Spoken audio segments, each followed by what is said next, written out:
vida pública, un empresario. Entonces Macri es un tipo que al no arrancar de un partido y no tener una querencia partidaria, no tiene que responder esa querencia. Él más bien se mueve frente a su gente como que él los está llevando hacia la gloria, que bastante le deben a él, porque tienen cargos legislativos, son ministros y ha armado toda una organización, y que entonces él cumple en darles poder y después se va de viaje. Claro. Ahora, si él se hubiera quedado, si hubiera hecho la campaña de las primarias, hubiera quedado entre los perdedores, y no es el tipo para aparecer como perdedor. Cierto, pero no es lo mismo que dice Pinedo, ¿no? Pinedo tiene esta visión más, me parece, más estratégica, quizás más de responsabilidad, es un dirigente que parece más un cuadro... Bueno, él es un político profesional. Exacto. Él viene de la política, él tiene una parroquia política a la cual responder, y después, bueno, le ha tocado jugar con las más feas, o sea, ir con lista corta en la capital, no tener la máquina en la campaña, y tener que confrontar con, digamos, con el oficialismo de Feletti en la ciudad, perder. Bastante bien le fue, yo creo que hizo una elección muy buena, porque si se calculan los números de la primaria, él podría llegar a tener dos diputados. Pero yo creo que Macri hace lo que él siente de la política. Él no es un político que vaya a elecciones para perder, es como Reutemann, y creo que su única responsabilidad, que no es sola de él, es del sector en el que él se mueve, que yo diría que es ese eje con Reutemann y otros sectores de la derecha moderada, es que han dejado al electorado sin esa opción en las urnas. Entonces estas son las elecciones a las que se va a elegir presidente y legisladores, y para presidente esa opción de la Argentina, que es una porción importante del electorado, no tiene representación. Claro, pero me parece que, vos fíjate que vos mencionaste a Reutemann. Reutemann es una persona un dirigente que quizás ya se ha mantenido demasiado tiempo en esa posición expectante, y su electorado, los que lo miran con simpatía, ese sector importante de la sociedad que vos decís, que quizá hoy no sea mayoritario, pero que es importante, me da la impresión de que ya lo está mirando como, bueno, confunde, o ya parece más falta de vocación, ¿no? También desde los editoriales. Yo creo que esos son los dirigentes. Los dirigentes que quieren un candidato ganador, un llamador que los arrastre y los lleve a los cargos que ellos no pueden conseguir. Ese es un poco el esquema. Y Reutemann es otro tipo que no quiere perder. Nunca lo vas a ver en una lista para perder. A ganar, aunque sea por un punto, él fue y renovó su banca, pero después hacerlo candidato a presidente, ¿para qué? Para perderlo. Y en la Argentina no se puede perder para construir, digamos. Esta construcción de... Porque todos mencionan por ahí Brasil, ¿no? Vemos cómo mencionan Brasil, cómo mencionan Uruguay.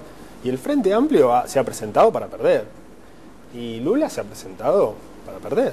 Sí, pero esas cuestiones, esas observaciones, ¿en qué tribunal se juzgan?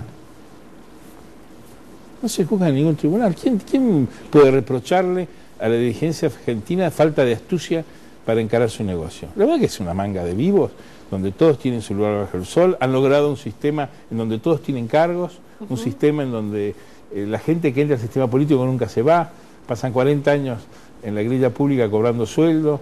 Yo no les restaría astucia, y menos en esta etapa en donde creo que el análisis ha ido a destacar que el triunfo por el número de votos en esa encuesta que fue la primaria es por la gran astucia del gobierno, y los pocos votos que sacó la oposición porque son unos estúpidos. Yo creo que cada uno sabía muy bien lo que iba a sacar. Ese es el mapa de la Argentina, se lo conocía de antes. Sí, son momentos. También me parece que el gobierno creo que creó las primarias con un panorama que, si vos te acordás, era con Néstor Kirchner muy activo y era el candidato. Como candidato. Creo que las primarias funcionaban en el esquema de poder de él, un poco para estructurar el peronismo dentro de su propia candidatura y marcar la cancha de cara a lo que iba a ser este año. Luego ese panorama cambió con Cristina. Cristina necesitaba las primarias quizá para otra cosa y con otro nivel de adhesión ya. Pero me parece que el kirchnerismo también supo usar la dinámica de las primarias, quiero decir, esta multiplicidad de candidatos por lo bajo, ¿sí? Si bien también es una necesidad de dirimir candidaturas locales, o esta colocación de Igi en provincia de Buenos Aires, que parece un poco artificial, o de Martín Sabatella también, digo, de varios candidatos ahí, si bien con un solo candidato presidencial, es cierto que también movilizó a un sector de, si querés, la dirigencia o o gente que está acostumbrada a participar de elecciones y a movilizarse. Yo me pregunto, por ejemplo, qué hubiera sucedido si el radicalismo hubiera tenido los 3 candidatos en la primaria, ¿sí?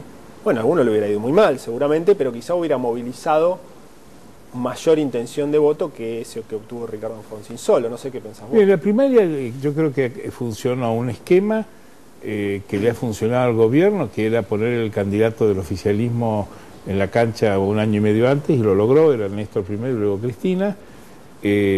Satisfacer la demanda popular de vida partidaria, que esa no se cumplió.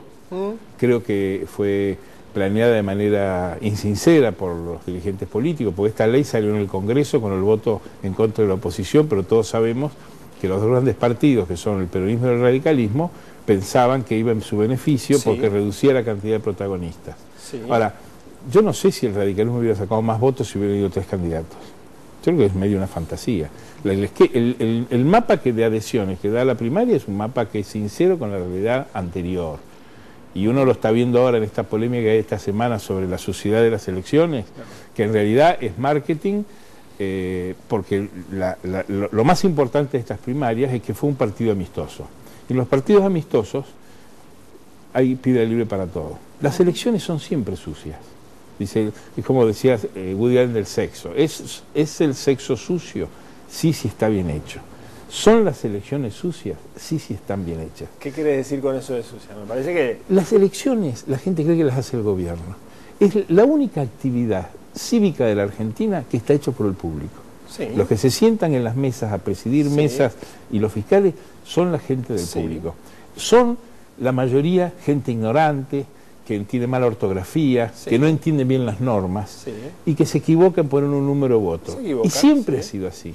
Lo que pasa es que nunca nadie dijo nada. El resultado electoral es siempre un acuerdo entre el presidente de la mesa y los fiscales. Porque faltan votos de este lado y una boleta y bueno, yo te pongo 8, sí, pero me pones 8 míos.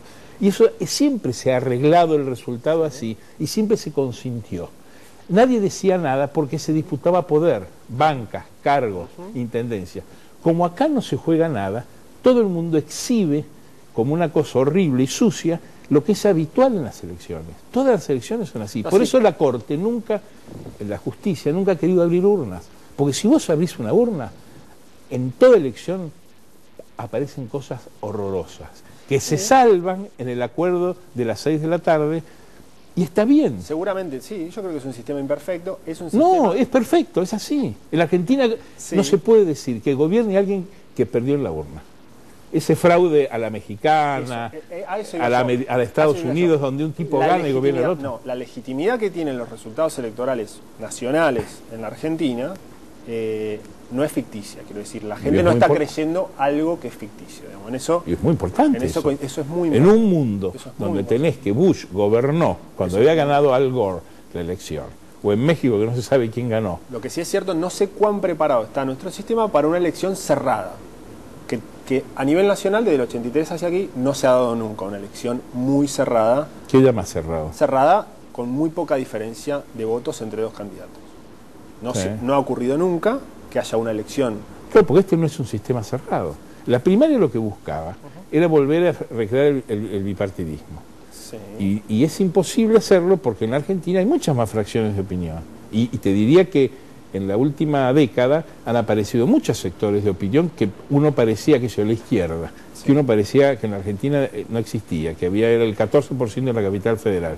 Hoy día vos la tenés animada por un sector del kirchnerismo, por el Solanas, por el sabatelismo, por el socialismo de Wiener a la santafesina, que no se sabe si es de izquierda o no, es un partido conservador, pero que tiene una pátina... Hay algún amigo que dice que, bueno, que el socialismo santafesino solo podría caracterizarse como progresismo sin más visto desde capital, pero en Santa Fe y la práctica del gobierno en Santa Fe implica mucho más que lo que nosotros conocemos como progresismo. Implica territorialidad, implica una práctica política, negociaciones políticas muy férreas como la que llevó adelante Wiener, que la llevó, por ejemplo... El progresismo es así también. Bueno, ¿por qué decir el progresismo es tan rosquero como la derecha rabiosa? No creemos santos donde no los hay.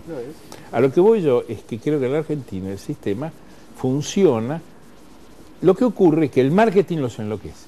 por ejemplo, Alfonsín dice, me hago cargo de la derrota. ¿Qué derrota? Si él ganó su candidatura a presidente en la interna que fue dentro de su partido.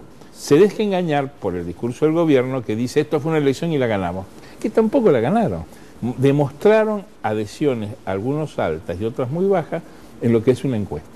¿Vos crees que esto se va a repetir el 23 de octubre? Yo creo que no. ¿A vos qué te parece que va a ocurrir?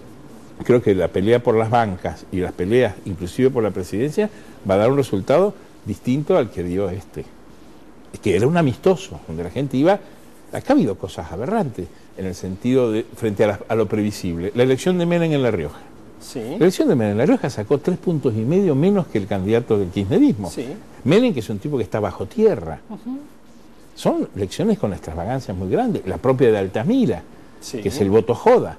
Un tipo que lo votan porque una radio lo alentó para que entre. Creo que eso es una simplificación. Me parece que ellos plantearon en este nuevo esquema, lo que también es cierto me parece con respecto a la izquierda es esto, en el nuevo esquema de entrega de publicidad, digamos, a los partidos políticos centralizada y no contratada por cada partido, me parece que es un cambio muy importante. O sea, el nivel de exposición que nosotros vimos de un partido pequeño como el Frente de Izquierda, que hizo dos cosas. Una, no fragmentarse esos partidos de izquierda como se fragmentan habitualmente, sino hacer un frente, ¿sí? En base a lo que eran las reglas de la primaria. Pero además, mostrarse con una campaña que estuvo mucho tiempo en los medios de comunicación y con un eslogan y un planteo muy claro, muy contundente y muy interesante y muy marketinero. Yo creo que es un voto clemente, es un voto, clemente.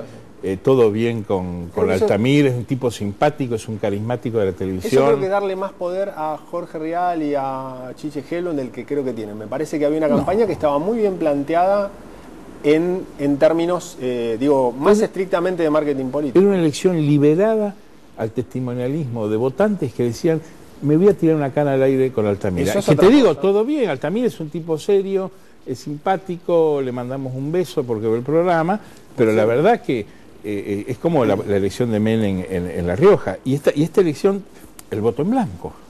El voto en blanco ha salido segundo en la elección de diputados nacionales en la provincia de Buenos Aires. Ha sacado más votos que Carrió. O sea, a lo que voy yo es que esta elección, que es la primaria de la encuesta, hay que ver qué pasa el 23. Esa es mi impresión. Sí, pero ¿cuánto te parece que pueden cambiar?